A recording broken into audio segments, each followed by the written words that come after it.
NEET की परीक्षा को लेकर रेवाड़ी से कांग्रेस के ग्रामीण जिला प्रधान सुभाष छाबड़ी ने अपने कार्यालय में प्रेस वार्ता की, जिसमें पूर्व मंत्री जसवंत सिंह, दीवान सिंह चौहान, भरत सिंह सहित अन्य कांग्रेसी नेता मौजूद थे।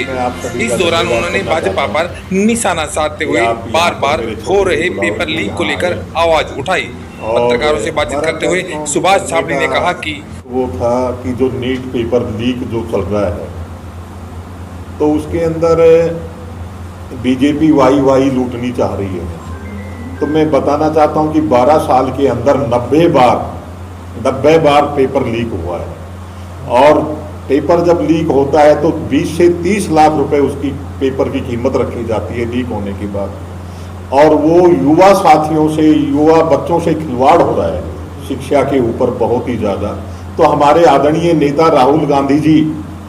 जो बच्चों ने एक मूवमेंट चलाई और बच्चों ने कहा कि आज हमारी देश में और प्रदेश में कोई सुनने वाला कोई भी नहीं है, तो उन्होंने राहुल गांधी जी के अंदर आस्था रखी और आदरणीय हमारे नेता विपक्ष के लीडर लोकसभा के पार्लियामेंट के, उनसे उन्होंने वो वार्तालाप करी, और करने के बाद उन्होंने कोटा के अंदर एक सम्मेलन रखा, और उस सम्मेलन के अंदर सरकार ने, बीजेपी ने अति कर दी, जो कि उन्होंने परमिशन नहीं दी। उसके बाद वो बाई ट्रेन से आना चाह रहे थे, तो ट्रेन का भी वो लेट कारण हुआ, तो चौपर से वहां पर पहुंचे। जो संस्थाएं थी वहां पर प्रशासन ने वहां पर उनको नोटिस देके ये कह दिया था कि कोई भी आदरणीय राहुल गांधी जी की इसमें रैली में नहीं जाएगा। संस्थाओं को धमकी देने के बाद भी जब वहां पर आदरणीय राहुल गांधी जी पहुंचे, और वहां पहुंचने के बाद उन्होंने वहां पर, आपने देखा होगा कि लाखों की संख्या के अंदर कोटा के अंदर जगह नहीं मिली, और उन्होंने छात्राओं की बात रखी, और बात रखने के बाद उन्होंने कहा कि मैं आपके साथ हूं। उन्होंने भी एक ही बात कही, जी हमारी कोई सुनने वाला नहीं है। मैं आपको बताना चाहता हूं, उसके साथ ही अभी आपने एक फुटेज देखा भी होगा कि यूपी के अंदर आप देखो, 1 मिनट वो बच्चा लेट पहुंचता है और उसकी एंट्री नहीं होने देते वहां पर पुलिस वाले, जो यूपी के अंदर। और यूपी के अंदर ये कहा जा रहा है कि हम, ये बीजेपी सरकार ये कहती है कि भाई हम ये नीट के अंदर हम बच्चों के साथ हैं, और हम बच्चों में विश्वास रखते हैं, और इनकी शिक्षा से हम खिलवाड़ नहीं करेंगे।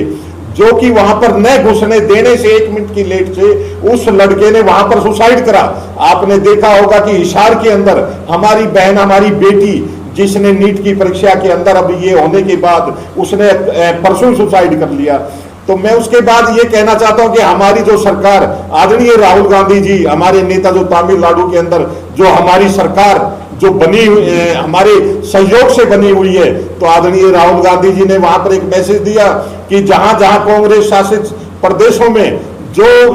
कांग्रेस की सरकार है, वहां पर किसी भी प्रकार की नीट की परीक्षा के अंदर किसी भी स्टूडेंट को, किसी बच्चे को तकलीफ ना पहुंचे। आपने देखा होगा पत्रकार साथियों, मैं आपसे निवेदन करना चाहता हूं कि वहां पर पुलिस को यह आदेश दिया गया था, अगर कोई भी बच्चा गलती से एक से दूसरे स्थान पे आ जाए तो वो पुलिस की जिम्मेवारी होगी उसको लेके जाने की। तो वो आपने देखा था उस फुटेज के अंदर कि खुद एसएचओ अपनी गाड़ी के अंदर बैठा के और दूसरे उसके ऊपर उसको छोड़ के आते हैं। तो मैं यही कहना चाहता था, एक मैं ये निवेदन करना चाहता हूं आपके माध्यम से कि देश और प्रदेशों में जो कि किसान हो, स्टूडेंट के चाहे माँ हो, बाप हो, पेरेंट्स हो, कोई भी हो, सब ये बात कहना चाहते हैं कि भाई धर्मेंद्र प्रधान शिक्षा मंत्री इस्तीफा दे। क्या बीजेपी को इतना क्या लालच है जो कि वो मंत्री कुर्सी के साथ चिपके हुए हैं? मैं तो यही कहना चाहता था।